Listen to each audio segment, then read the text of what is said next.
de Imbabura por Alianza País. Y una de las niñas conocía 3, otra de las niñas alegaba que conocía 6. Otra de las niñas en esa reunión dijo, no, ya son 10. Esta introducción da cuenta para hacer una primera afirmación en esta intervención.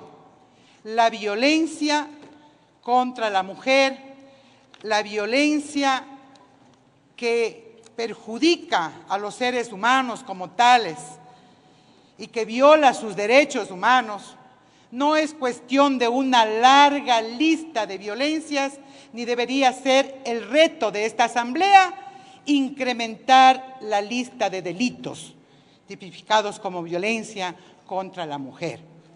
Debería entonces entenderse que este proyecto de ley que hoy estamos tratando su veto es un aporte para enfrentar esta violación de los derechos humanos, que por lo tanto debe verse como siempre se ha dicho acá, la corresponsabilidad de la institucionalidad del Estado, pero también de la sociedad como tal en su conjunto.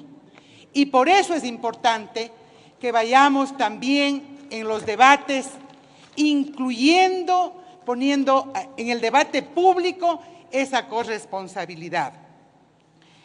Hace algunos años atrás, la pelea, la lucha, la movilización del movimiento de mujeres precisamente era para que estos derechos de las mujeres estén en las leyes, estén constitucionalizados. Y sí que lo logramos como respuesta no individual, sino como ese quehacer colectivo de organizaciones y de un gran movimiento social de mujeres, en donde empezamos muchas que estamos acá y que hoy estamos hablando de dar un paso más y que es precisamente de que de esos derechos de las mujeres no se queden en simples declaratorias de constituciones, de convenciones o de leyes. Esta ley entonces tiene ese reto y este desafío de ir más allá de la Declaración de Derechos y tener la posibilidad de determinar responsabilidades a la institucionalidad del Estado para que sean garantía como tal, para que esos derechos puedan materializarse. Si tenemos en cuenta este enfoque, entonces podemos entender qué artículos tenemos que allanarnos o qué artículos tenemos que ratificar en este veto. Exigir a la sociedad también su corresponsabilidad es también permitir que esto que ha sido una práctica social permanente, aceptar la violencia como natural o frente a la violencia, el silencio, yo creo que es una de las grandes tareas que tiene que contribuir, sí, también desde la institucionalidad, de esta normativa que permite regular la convivencia social, pero también desde la denuncia permanente y la visibilización de cómo va encontrando la violencia las formas de presentarse. Una de ellas hemos visto acá en esta mañana y tarde, un ejemplo nada más diría yo, de lo que significa violencia en sus diferentes formas. Algunas yo estaba viendo cuántas formas de presentarse la violencia en el video que presentó Soledad, acá en contra de la compañera asambleísta. Yo creo que mucho también tiene que ver el lenguaje diario, permanente, en cómo inclusive nos relacionamos en la sociedad. Y decir también de que en esa sociedad están los medios de comunicación con un papel muy preponderante. Acá no se trata de ponerlos a los medios como los malos o los responsables de la violencia, no, pero se trata de evidenciar la función social importante que tienen cuando de utilizar el lenguaje se trata. Y por ello es de que es imperioso el que vayamos entendiendo que esta corresponsabilidad de la familia, de los medios, de la sociedad en su conjunto, se complementa con esta ley que tiene ese objetivo de prevenir, es decir, de sensibilizarnos, de prevenir, de establecer las reglas y de difundir los derechos, de saber qué hacer, de contar, de saber con quién contamos cuando los hechos suceden o de saber prevenir los hechos.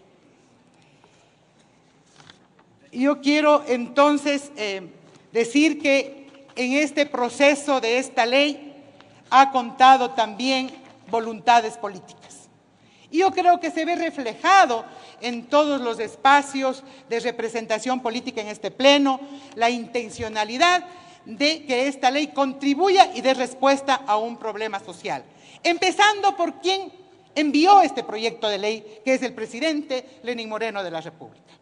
Evidenciando también la voluntad política del presidente de la Asamblea Nacional, demostrando y visibilizando la posibilidad inclusive del consenso cuando se trata de un problema de nuestra condición de mujeres a las diferentes bancadas representadas en la comisión.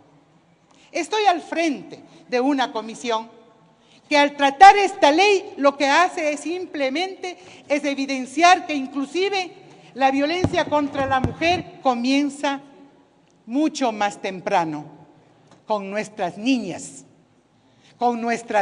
y con nuestros adolescentes. En todas las formas, no se escapan ni la edad, ni por la edad, la condición de mujer, ni por la edad, no se escapa de esta violencia. Y claro que cuando se trata de una niña es mucho más cruel. En evidencia de eso, entonces, yo sí creo que esta ley es importante trasladarle también en la proyección de cómo prevenir la violencia contra nuestros niños. Y en este caso, en el caso de la Comisión AMPETRA, de la violencia sexual. No es una mera coincidencia de que los casos que hemos conocido, los casos y las estadísticas, que no son números, que son vidas flageladas, 8 de cada 10 son niñas, es decir, son mujeres de edad corta. Por eso es que hay que insistir que lo que pase con este sistema de protección de los derechos de las mujeres, de las niñas y de las mujeres adultas, que se anticipa a su aprobación con este veto, nos va a permitir el éxito, la efectividad con la que se cuente con esta ley, las herramientas que se vayan desarrollando, nos va a permitir cubrir ese vacío que aquí tenemos que decirlo públicamente sin tratar de proteger a nadie. El país, la institucionalidad, las leyes inclusive no estuvieron hasta ahora preparadas para responder a la situación que viven las niñas, especialmente las jóvenes y las adolescentes.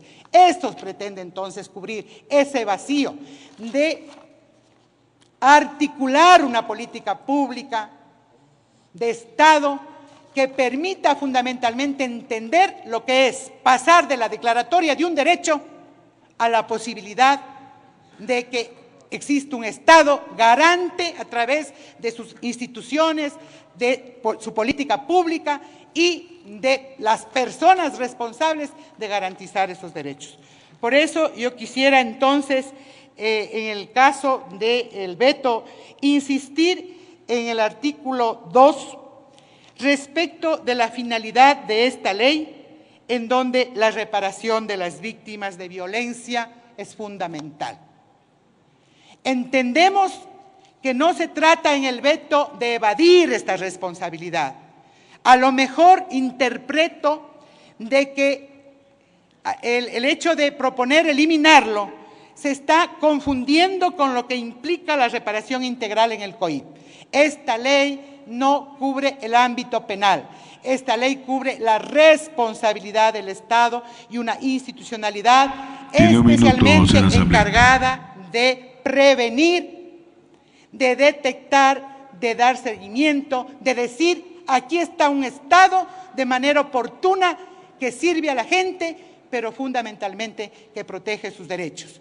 Entonces, señor presidente, después de escuchar a la mayoría de los sectores, yo creo que es importante que la comisión, con el fin de garantizar inclusive la votación, tengamos y nos demos un espacio para llegar a los consensos necesarios y poder garantizar que esta ley cumpla el objetivo que todos queremos. Pido, señor presidente, que no se agote en una votación el tratamiento de este veto y que se dé la oportunidad de encontrar esas coincidencias. Gracias.